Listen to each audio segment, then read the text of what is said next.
नमस्कार दोस्तों, आपका स्वागत है नमो गुरुवाणी एकेडमी के ऑनलाइन प्लेटफॉर्म पर। और जिस तरीके से राजस्थान कर्मचारी चयन बोर्ड ने जितनी सारी वैकेंसी निकाली उसमें से मैं आपके सामने छात्रावास अधीक्षक सीधी भर्ती 2024 के बारे में समझाने वाला हूं, क्योंकि फॉर्म फिलअप होने वाले हैं और इससे पहले आपको जानकारी होनी चाहिए। सबसे पहली बात सटीक से ये कि 12वीं जो है 12th स्टैंडर्ड की है, सीईटी पास है, कुल पद 112 है। अब इस वीडियो के अंदर मैं आपको बताने वाला हूं, सबसे इंपॉर्टेंट बात है कि अल्पसंख्यक मामला विभाग में है, आयु सीमा क्या है, योग्यता क्या क्या रहने वाली है, परीक्षा की स्कीम क्या है और पाठ्यक्रम क्या रहने वाला है। सबसे पहले आइए मैं आपके सामने अगर बता दूं तो ये यहां पर 13/2/2024 का यहां पर एक नोटिफिकेशन आया राजस्थान कर्मचारी चयन बोर्ड का। इन्होंने ये डिफाइन किया है कि जो यहां पर छात्रावास अधीक्षक कुल पद जो है 112 में से 110 जो है गैर अनुसूचित क्षेत्र से हैं और यहां पर दो पोस्ट जो है, दो पद जो है वो अनुसूचित क्षेत्र से। फिर उन्होंने डिफाइन किया है कि जो यहां पर सीटी लेवल की सीनियर सेकेंडरी स्तर की 2022 में जो भी एग्जाम दिए थे बच्चे और जिन्होंने पास किया है वो बिल्कुल वहां पर उनको बुलाने वाले हैं और एग्जाम आपसे जो है ये लेने वाले हैं।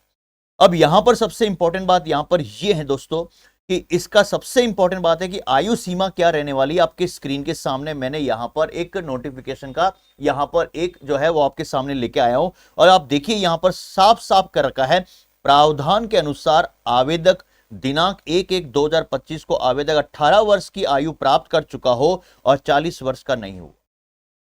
इसका मतलब यह है कि यहां पर 18 से 40 का यहां पर दे रखा है, बहुत अच्छी बात है। लेकिन उन्होंने डिफाइन किया कि राजस्थान सरकार की बात करते हैं, अधिसूचना दिनांक 23/9/2022 द्वारा विभिन्न सेवा नियमों के संशोधन कर आयु सीमा में छूट दी गई है और इसके अनुसार अधिकतम सीमा की अगर बात करते हैं तो उन्होंने डिफाइन कर रखा है कि ये वैकेंसी, इसका मतलब थोड़ा सा डिले हुई है। इसका मतलब ये within the age limit up to 31/12/2024 तक। इसका मतलब ये बच्चे सारे के सारे यहां पर एलिजिबल होंगे। इसका मतलब जितने भी जो इस एज के अंदर आ रहे हैं वो सारे के सारे यहां पर एलिजिबल होंगे। अब दोस्तों यहां पर जो सबसे इंपॉर्टेंट बात यहां पर है, नेक्स्ट की अगर बात करते हैं वेतन कितना मिलने वाला है। इसका मतलब छात्रा अधीक्षक की पोस्ट है तो पे मैट्रिक्स को यहां पर डिफाइन किया है लेवल 5। पे मैट्रिक्स लेवल 5 का आपको जो यहां पर वेतन निर्धारित किया गया है कि सर यहां पर अगर योग्यता की बात करते हैं तो राजस्थान माध्यमिक शिक्षा बोर्ड के हायर सेकेंडरी की अगर बात करते हैं, हायर सेकेंडरी के साथ में इन्होंने यहां पर और लगा दिया। इसका मतलब यह भी कंडीशन जरूरी है, मस्ट है। इसका मतलब कंप्यूटर का कोई भी डिप्लोमा, अगर कोई भी सर्टिफिकेट है आपका, ओ लेवल का हो सकता है, कंप्यूटर ऑपरेटर के प्रोग्रामिंग सहायक वाला हो सकता है। अगर भारत सरकार के द्वारा कोई भी विश्वविद्यालय की अगर बात करते हैं तो कंप्यूटर विज्ञान या कंप्यूटर एप्लीकेशन में डिप्लोमा हो तो भी चल जाएगा। इसका मतलब पॉलिटेक्निक कोई भी संस्था से अगर आपने डिप्लोमा किया है वो भी चल जाएगा। और आपको पता है कि वर्धमान महावीर खुला विश्वविद्यालय कोटा द्वारा अगर कोई कंप्यूटर की अगर प्राप्त है तो वो भी यहां पर चल जाएगा, जो आपके स्क्रीन के सामने। नेक्स्ट यहां पर यह है कि इसका जो एग्जाम का पैटर्न है ये सबसे इंपॉर्टेंट है कि क्या सर नेगेटिव मार्किंग है कि नहीं है, क्या इसमें एग्जाम के अंदर सिलेबस क्या रहने वाला है, किस तरीके से जो है वो टोटल नंबर ऑफ क्वेश्चन आने वाले हैं। तो ये सारी चीजें हम यहां पर चर्चा करेंगे। परीक्षा की अगर स्कीम की बात करता हूं दोस्तों, लिखित परीक्षा 100 अंक की होगी। इसका मतलब 100 मार्क्स की होगी, 2 घंटे की होगी। इसका मतलब यहां पर जो है आपको 120 मिनट आपको यहां पर पेपर में मिलने वाले। इसका मतलब एग्जाम का टाइम आपको 120 मिनट मिलने वाला है, 2 घंटे की होगी। सबसे इंपॉर्टेंट बात है कि बिल्कुल ऑब्जेक्टिव टाइप की होगी, साफ साफ लिखा हुआ है। फिर उसके बाद में सभी अंक जो है वो समान इक्वल होंगे। इसका मतलब 100 क्वेश्चन अगर आपको दे रखे हैं तो इसका मतलब 100 मार्क्स के आएंगे और इसका मतलब एक क्वेश्चन यहां पर कितने मार्क्स का आएगा, 1 मार्क्स का आएगा। बिल्कुल इसका मतलब इक्वली जो है मार्क्स यहां पर डिस्ट्रीब्यूट कर रखे हैं। उक्त परीक्षा में नेगेटिव मार्किंग नहीं होगी, that's point to be noted. इस परीक्षा के अंदर नेगेटिव मार्किंग आपकी नहीं होगी। इसका मतलब आपका तनाव बिल्कुल ही खत्म हो गया। यहां पर एग्जाम के अंदर क्वेश्चन किस सब्जेक्ट से आने वाले हैं, इसका मतलब सामान्य हिंदी के 15 अंक, इसका मतलब 15 क्वेश्चन, क्योंकि समान इक्वली है ना, इक्वली है ना, जितने भी क्वेश्चन है उतने इक्वल मार्क्स के होंगे। गणित मैथ की बात करते हैं तो 15 अंक, कंप्यूटर की बात करते हैं तो 10 अंक और ये टोटल कितने होंगे, इसका मतलब 40 अंक। और नीचे दे रखा है राजस्थान के सामाजिक पहलुओं को यहां पर देखा जाए, भूगोल, इतिहास, संस्कृति और विशेष संदर्भ में सामान्य ज्ञान की बात करते हैं तो ये कितना आएंगे, 60 अंक। और टोटल अंक की अगर बात करते हैं तो इसका मतलब 100 मार्क्स का यहां पर आपका पेपर रहने वाला है।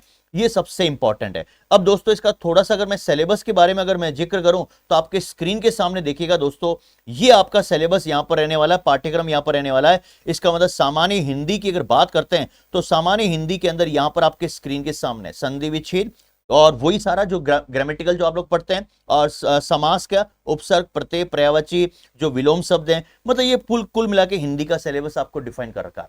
इसका मतलब मैंने इसकी पीडीएफ मैंने टेलीग्राम पे चैनल पे डाल दी है। टेलीग्राम चैनल का नाम है science by Mangilal Chaudhary sir, वहां से आप जो है इसकी पीडीएफ ले सकते हैं। मैथ की अगर बात करते हैं तो वैदिक विधि से, इसका मतलब वर्ग, घनमूल और वर्गमूल और घनमूल जो भी है वो आपका दे रखा है यहाँ पर। गुणनखंड की बात करते हैं तो यहाँ पर जैसे गुणनखंड होते हैं, समीकरण होते हैं मैथ के अंदर, इसका मतलब रेखिक समीकरण, द्विघात समीकरण, यहाँ पर अनुपात, समानुपात, परसेंटेज, प्रॉफिट लॉस, सरल ब्याज जिसको आप लोग सिंपल इंटरेस्ट बोलते हैं, ये सारा सब कुछ दे रखा है। यहाँ पर एक अगर बिंदु पर मिलने वाले कौन रेखा है, इसका मतलब यहाँ पर थोड़ी बहुत जो है ज्योमेट्री भी डाल रखी है इन्होंने। यहाँ पर अगर बात करें ट्रिग्नोमेट्री भी डाल रखी है, कौन, न्यून कौन, त्रिकोणमिति, यहाँ पर समतल आकृति का क्षेत्रफल भी यहाँ पर डाल रखा है इन्होंने, घन, घनाभ, गोले, शंकु, इसका मतलब इनका क्षेत्रफल भी पूछ सकते हैं। आंकड़ों के चित्रों की अगर बात करते हैं तो माप के अकॉर्डिंग अगर बात करते हैं, माध्य विचलन, जन्म मृत्यु, सांख्यिकी जो स्टैटिक्स के क्वेश्चन आते हैं वो भी आने वाले हैं। कंप्यूटर की बात करते हैं तो कंप्यूटर का बेसिकली अगर बात करें कैरेक्टरिस्टिक्स का कंप्यूटर क्या होता है, यहां पर इन्होंने डिफाइन कर रखा है। RAM, ROM, file system, input output device, मतलब एक जनरल नॉलेज होना चाहिए। जनरल नॉलेज यहां पर इन्होंने पूछा है कि एमएस ऑफिस क्या होता है, एक्सेल क्या होता है, जो है स्प्रेडशीट क्या होती है, पावर पॉइंट क्या होता है यहां पर। और सामान्य ज्ञान की बात करते हैं दोस्तों, इसका मतलब राष्ट्रीय लेवल पर, नेशनल लेवल पर अगर बात करते हैं, प्रमुख घटनाएं, जो मुद्दे होते हैं वो सारे के सारे यहां पर करंट की बात कर रखी है। भूगोल और प्राकृतिक संसाधन, यहां पर भारत की जो है वो पारिस्थितिकी कैसी होती है वो यहां पर दे रखी है। राजस्थान की भौतिक दशा है, इसका मतलब राजस्थान की ज्योग्राफी की बात कर रखा है, वो सारा यहां पर ज्योग्राफी। फिर उसके बाद में एग्रीकल्चर और इकोनॉमिक के बारे में, यहां पर प्रमुख फसलें कौन सी है, उनके उद्योग कौन से, सिंचाई कौन सी, परियोजनाएं कौन सी होती हैं, वो सारा। राजस्थान की अगर बात करते हैं, इतिहास और संस्कृति मध्यकालीन दे रखा है, स्वतंत्र आंदोलन और राजनीतिक पुनर्गठन, यहां पर लोक भाषाएं की बात करते हैं, लोक संगीत की बात करते हैं, लोक देवी देवताओं की बात करते हैं, मेले त्योहार, ये सारा सिलेबस आपको यहां पर दे रखा है। और राजस्थान की औद्योगिक विकास किस तरीके से कैसे हुआ, खनिज से लेकर छोटे उद्योग कौन से हैं, लघु उद्योग कौन से हैं, पूरा यहां पर इन्होंने डिफाइन कर रखा है। Point to be noted. फिर उसके बाद में जो यहां पर मेरा सब्जेक्ट है दोस्तों, वो दैनिक विज्ञान, एवरीडे साइंस, और साइंस का वेटेज हर एग्जाम के अंदर बढ़ता जा रहा है। इसके लिए मैंने स्पेशली हस्तलिखित की क्लास नोट्स भी निकाली है, सेम टू सेम। इसका मतलब यहां पर आपको केमिस्ट्री दे रखी है, देन उसके बाद में फिजिक्स को डिफाइन कर रखा है। उसके बाद में वापस से अगर बात करते हैं, हाइड्रोकार्बन क्या होता है, क्लोरोफ्लोरो जो है वो कार्बन क्या होता है, सीएफसी गैस क्या होती है, फ्रीओन गैस क्या होती है, साबुन क्या होते हैं, अपमार्जक क्या होते हैं, परावर्तन क्या होता है, अपवर्तन क्या होता है, इंद्रधनुष क्या होता है, लेंस क्या होते हैं, उसके बाद में दर्पण, दृष्टि दोष कौन कौन से होते हैं, इलेक्ट्रिसिटी को कैसे अपन डिफाइन करते हैं, मैग्नेटिक इफेक्ट क्या होता है, घर के अंदर जो सप्लाई होती है उसको यहां पर दे रखा है, स्पेस टेक्नोलॉजी दे रखा है, इंफॉर्मेशन टेक्नोलॉजी दे रखा है, बायोटेक्नोलॉजी दे रखा है, अनुवंशिकी दे रखा है, जेनेटिक्स जिसको आप लोग ग्रेगर जॉन मेंडल के हिसाब से पढ़ा था आपने। उसके बाद में दोस्तों पारिस्थितिकी, इकोसिस्टम, यहां से क्वेश्चन मिलने वाले हैं, जिसके अंदर आपको बायो पैटेंट भी दे रखा है, ट्रांसजेनिक जो है वो बायोटेक्नोलॉजी दे रखी है, जंतुओं का आर्थिक महत्व क्या है, इसका मतलब मुर्गी पालन जो है, मछली पालन है, मतलब उनको पूरा डिफाइन कर रखा है। फिर उसके बाद में ब्लड ग्रुप का दे रखा है, आरएच फैक्टर क्या होते हैं, उनमें कौन कौन से किस तरीके से हमारे ह्यूमन बॉडी के अंदर जो डिजीज होती हैं वो रोग कौन से होते हैं, कुपोषण क्या होता है, ये सारा टॉपिक मिलाकर इसका मतलब जनरल साइंस का भी सिलेबस देखा जाए तो बहुत बड़ा है।